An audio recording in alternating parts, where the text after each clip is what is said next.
అర్థమైందా? అయిపోయిందిరా, మరి బాగా బతికాడు, అట్ట బతికాడు, ఇట్ట బతికాడు, అయిపోయా పాపం, మట్టిలో మట్టి అయిపోయాడు, అయితే బండి కట్టెలో కాలిపోయాడు, ఇట్టండి ముచ్చట్లు మాట్లాడుకుని అధ్యయనమో తద్దినమో పెన్నో ఏదో పెట్టి ఆ జ్ఞాపకార్థ కూటం ఏదో పెట్టి వదిలేస్తాం. అంతటితో ఇక మనిషి లైఫ్ అయిపోయింది అనేది సహజంగా సమాజం అనుకునే తీరు.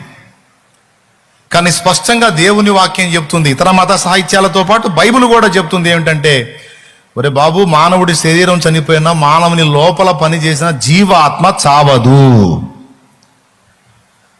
ఇప్పుడు మనం కోల్పోయిన మన పూర్వులు ఉన్నారు. మా నాన్నే ఉన్నాడు, మా నాన్న ఇప్పుడు లేడు, మా నాన్న వెళ్ళిపోయాడు, మా నాన్న అసలు లేడు అనుకోవడానికి లేదు. ఆయన శరీరము మట్టిలో మట్టిగా భద్రం చేయబడింది.